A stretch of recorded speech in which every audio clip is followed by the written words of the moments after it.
நயினா நாகேந்திரனுக்கும் அநேகமா சம்மன் அனுப்புவாங்கன்னு நினைக்கிறேன். ஏன்னா 41 பேருமே கொலை செய்யப்பட்டாருங்கிற மாதிரி ஒரு வார்த்தையை சொல்லியிருந்தா, நீங்க வாங்க சார் 41 பேர் கொலை செஞ்சாங்கன்னு சொன்னீங்களா, கொலை செஞ்சது யாரு கூப்பிட்டு விசாரிக்கணுங்கிற. போற போக்குல எத்தனை சோசியல் மீடியால எத்தனை இன்டர்வியூ பார்த்தோம்.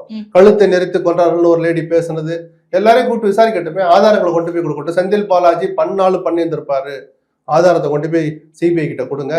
அதோட சிபிஐ இன்னொன்னையும் விசாரிக்கணும் அதிகாரப்பூர்வமா தீர்ப்புல வந்திருக்கு. என்ன தெரியுமா, சிபிஐ விசாரணை வேணும்னு போய் கேட்டது, நான் தனி நீதிமன்ற நீதிபதியோட உத்தரவு எடுத்து தான் நான் போனேன், தாவேகா சார்பில் தான் நான் போனேன்.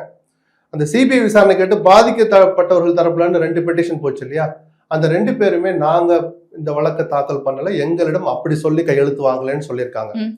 அதை நாங்க சீரியஸா எடுத்துக்கிற உண்மையா இருந்தா அதையும் சிபிஐ விசாரிக்கும்னு இன்னைக்கு தீர்ப்புல சொல்லியிருக்காங்க. அப்போ அதுவும் வெளியில வரட்டுமே. கீழ்த்தரமான அரசியலுக்கு தாவேக்காவும் பலியாயிடுச்சாங்கிறது வெளியில வரட்டும்.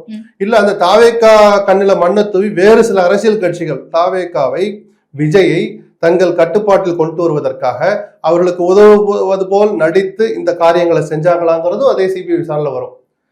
என்ன வேணாலும் வரட்டுங்க. சிபிஐ ஃபைண்டிங்ஸ்ல என்ன வரும், இந்த நெரிசலுக்கான காரணம் என்ன, எந்த சூழல்ல இது நடந்துச்சு அப்படிங்கிறதோட போல யாரையும் பின் பாயிண்ட் பண்ணி குற்றவாளியால இதுல ஆத்துற விஷயமே இல்லை. ஏன்னா இந்த எந்த சிபிஐ விசாரணை வேணும்னு கேட்டு தாவேக்கா தரப்பு போனதோ அதே தாவேக்கா வழக்கறிஞர் இதே வழக்குல சொன்ன முதல் வார்த்தை நடந்தது விபத்து தான். அப்ப அதுக்கு மாறா கொண்டு போய் ஆதாரத்தை கொடுக்க மாட்டாங்க. கொடுக்கறதுக்கு ஆதாரம் இல்லை இருந்திருந்தா இந்நேரம் விஜய் அந்த ஆதாரத்தை வெளியிட்டு பாத்தீங்களா எங்களை எப்படி பண்ணிருக்காங்க திமுக நேரம் காமிச்சிருப்பார். கொடுக்கறதுக்கு ஒண்ணு இல்லை நம்ம இதுவரைக்கும் நினைக்கிறோம். இருந்தா அதையும் போய் கொடுக்கட்டும், அந்த சிபிஐ விசாரிக்கட்டும், அதை ஆணையம் மேற்பார்வையிடும்.